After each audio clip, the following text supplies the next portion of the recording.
superior product quality. We believe Graco has a unique yet strong business model. They focus on three essential components of an enduring company. First is operational excellence. Graco has dependable human capital with a high retention rate. The company operates like a well-oiled machine. Additionally, they have centralized manufacturing operations that allow them to effectively leverage their overhead. This is well exemplified by their high profit margins that exceed some of their competitors by 3 times. Further proving operational excellence, Graco's net income per employee is double or more than their competitors.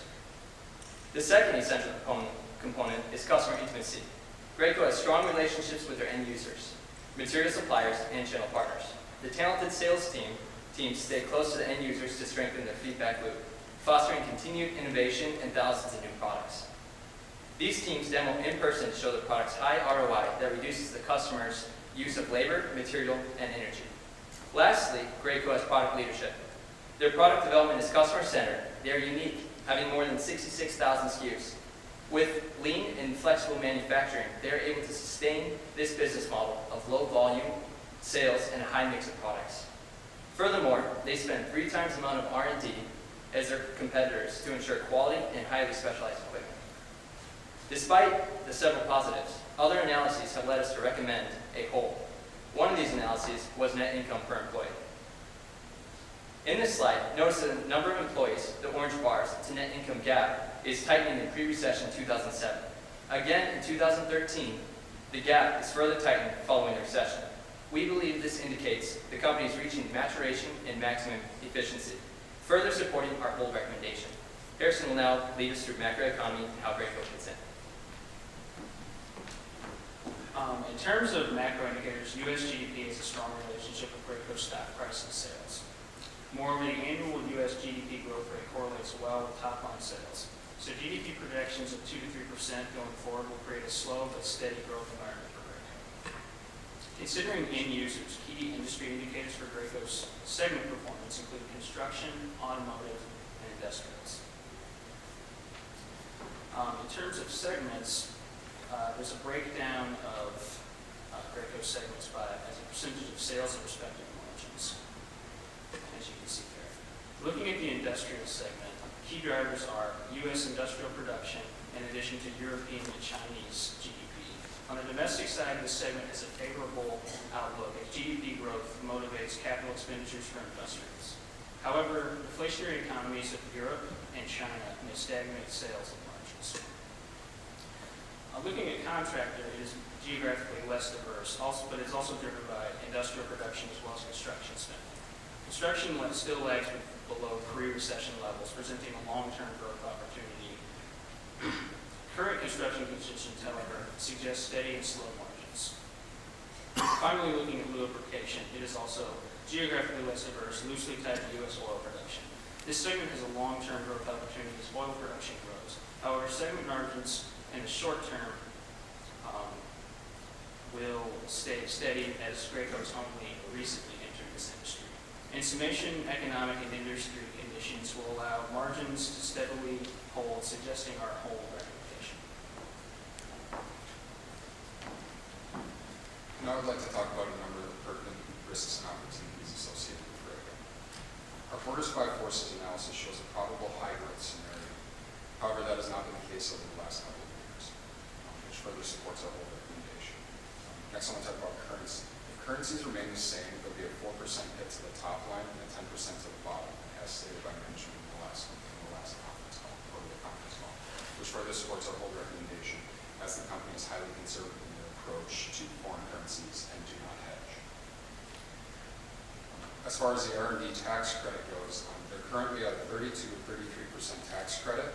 If the R&D tax credit were to go away, they would be at a 31 to 32% effective tax rate.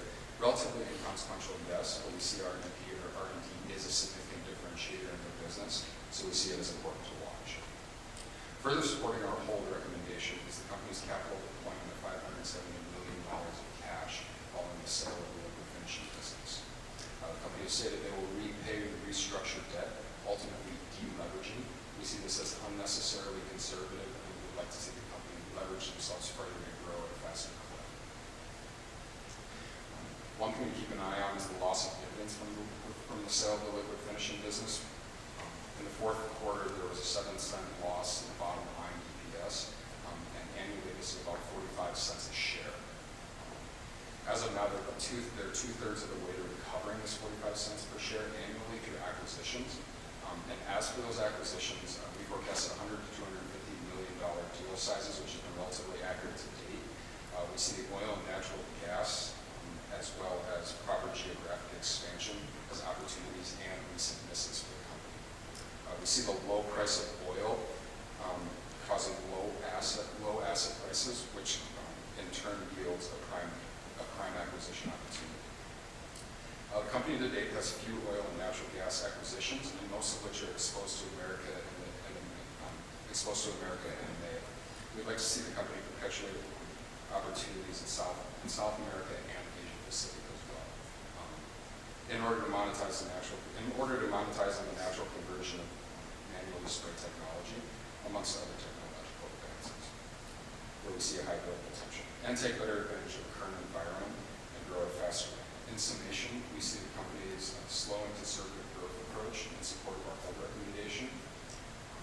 We see it as a solid company, not currently the best stock. So now let's talk about our valuation procedure. We decided to base our valuation on two models, a discounted cash flow model, and then various per share models centered on a price to earnings analysis. We feel that these are reasonable given Graco's consistent cash generation and consistent sales growth. Ultimately, our target price is $81.50 after a blending of models. In performing our analyses, we use four main competitors: Nordson, Colfax, IDEX, and Flowserve, as seen on the screen. First, we'll begin analyzing our discounted cash flow model. For weighted average cost of capital, we stuck with a capital structure of 50% equity, 50% debt, which is consistent with Graco's average over the past 3 years. This is a conservative stance, given currently low interest rates and Graco's commitment to paying down a chunk of its debt from the liquid finishing sale. This drives our conservative growth, as Graco is not willing to commit to more aggressive strategies within their growth scenarios. Next, we calculate market risk premium based on quarter-over-quarter returns for Graco and their competitors. This came out to 5.89%, which is comparable to KPMG's estimate of 6%. Our final DCF target price was $81.74. Our next analysis is a PE model, comparing Graco's next 12-month PE to the PE of the Industrial Machinery and Equipment Index focused on FactSet. We found that Graco had a 20.8% premium over the IME over a 5-year horizon. As of the date of our analysis, this premium was 19.1%, which we believe Graco would return to its 20.8% by the end of fiscal year 2015. We hold that the IME is declining, so at the end of the year, Graco will have a stock price just under $80 per share based on that model. Graco has an enduring business model based on conservatism and consistency. This has been good for the company in the past as far as acquisition, expansion, and opportunity. We now see these growth techniques reaching a peak. Earlier, we talked about their shrinking acquisition opportunity. Based on the recent order to divest the liquid finishing business of a larger acquisition, we do not believe that Graco will be able to make strong, huge acquisitions as they have been customary in the past. Certainly, we talked about the stable but relatively unimpressive market conditions. With Graco's strong ties to macroeconomics, GDP growth, and various sentiment indices, we see a slow growth scenario for Graco in the near future. Graco is a strong company, and we don't believe that the recent earnings miss will be material against their longevity. Therefore, this is very fitting for our analysis, coming out with a hold recommendation at a 3.2% return as of the date of our analysis. This time, I'd like to thank the CFA Society for the competition and open the floor for questions. Thanks, guys. My question kind of relates to the quality of the management team. And I'm just curious if you, during this assessment, if you assessed the quality of Graco's management teams, kind of how you rated it, and kind of how it factored into your recommendation. Yeah, absolutely. Well, on the Graco day when we went out and we were hanging out with those guys back there, we had a great time, and we noticed that it's nothing but quality as far as the guys over there. I think that they even made the joke that you're new here if you haven't been around for 10 years or more. So they've got a consistent team, really high quality. We walked through all the manufacturing and everything, all the engineering teams too. A bunch of great teams, and we really liked everyone that we got introduced to. And it seems like we've got some really good leadership there. Thank you.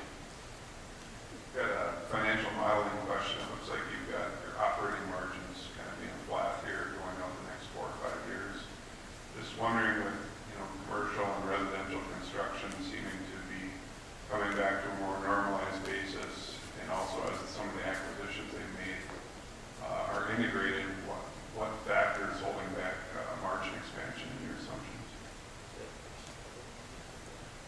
First of all, let's talk about the acquisitions. So we base our analysis that they will not be able to make the bigger acquisitions that will promote the higher synergies, as has been a customary for the company in the past.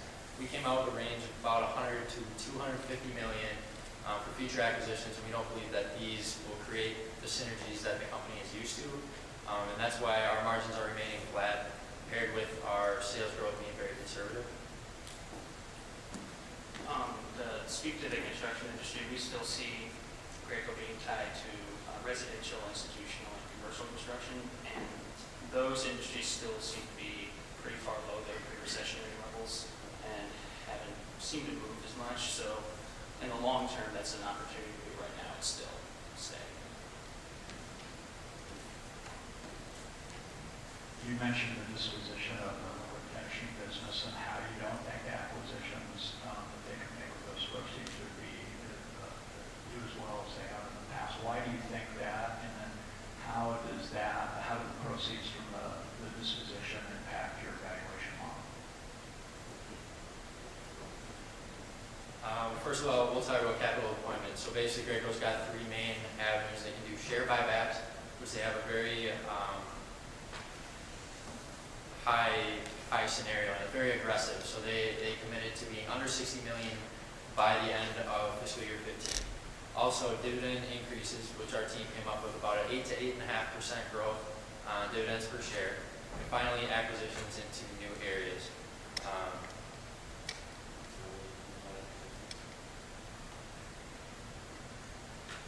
So we see acquisitions being a little bit smaller, mostly based on the fact that the FTC stepped in when Graco made a larger acquisition and it was monopolistic. So we feel that Graco is a mature enough company where they won't be able to make these bigger acquisitions in the future without the FTC stepping in, and that drives our lower synergies with future acquisitions. You guys did a good job of touching on various points throughout your presentation as to what you think Graco can do, won't do. But I was just wondering if during the course of your analysis, if you had any ideas of what they should do. So as you looked at sort of their sales landscape, any markets where you think that they should go into, or when it comes to their cost structure, any levers that they can pull, whether it's going to low-cost country manufacturing.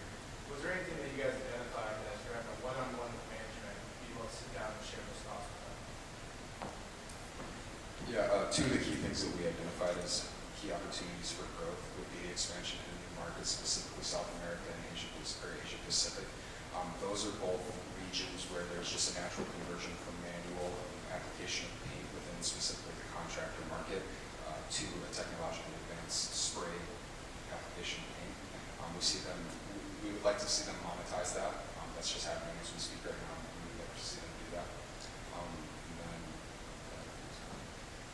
Yeah, as far as capital structure, we'd like to see them lever up a little bit more, and they're going to have a lot of cash, so we think there's a great opportunity to make these stronger acquisitions into industries that they aren't currently involved in.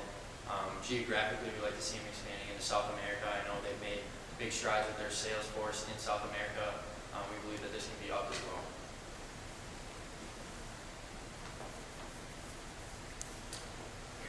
I have two questions and they're unrelated. First question is acquisitions. Graco's been more acquisitive in the last year than they've been in a very long time. So can you talk about the acquisitions that they've made and multiples that they've paid for those businesses versus other multiples that have been paid for similar businesses? And did they in your mind, your judgment, did they overpay? Did they get them at reasonable prices? Just kind of a valuation analysis in your take on it. Yeah, so our specific analysis didn't really cover multiples of the acquisitions they've made. We believe that they paid a fair price for them, and we believe that their acquisition strategy is to get into markets where their presence isn't strong enough, or that they want to develop a new presence in a market that they currently don't exist in. So when you say they paid a fair price, is that based on? I would say based on their own company financials, that they have the cash to deploy. So pursuing an acquisition to them is strictly based on whether they can bring synergies to the business that they currently hold and increase their market share. My other question is, one of the most underutilized documents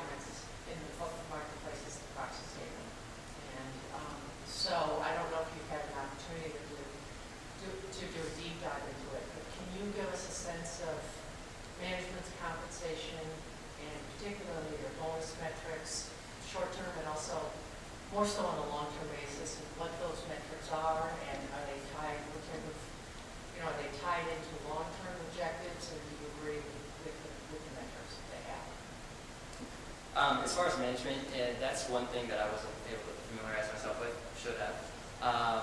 But we know with their conservative strategy as a company that they're focused on returning the returns to the shareholders. So I imagine that it's relatively conservative, aligned with the rest of their strategy. I do know though, when we were walking through the engineering department, as I talked about earlier, they do have strong innovation or strong incentives for innovation and for new products. So they're constantly have something in the pipeline as far as new products. And I know that there are good percentages tied along with those products if you're on the teams that originate and come up with ideas.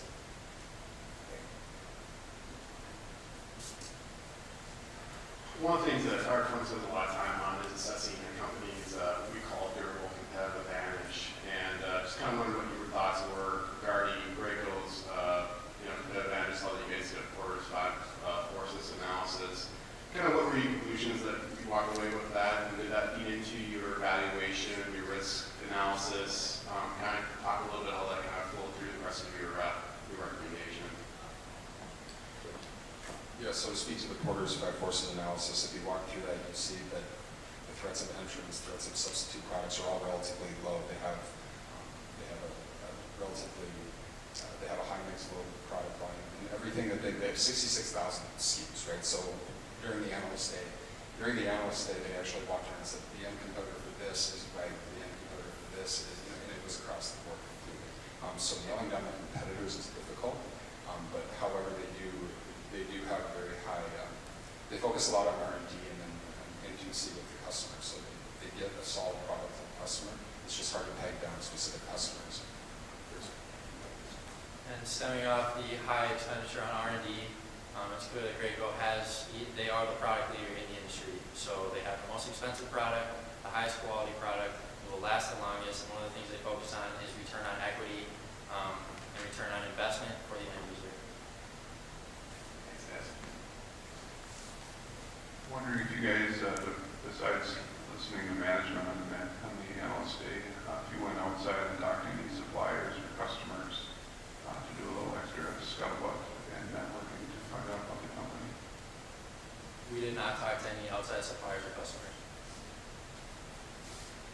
You mentioned that their currency exposure and the fact that they don't hedge currencies. Do you agree with that policy?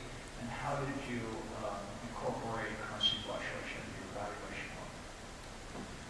To your second question, we didn't incorporate it into our evaluation because they came out with that in the most recent conference call, and our work was done prior to the first of the year.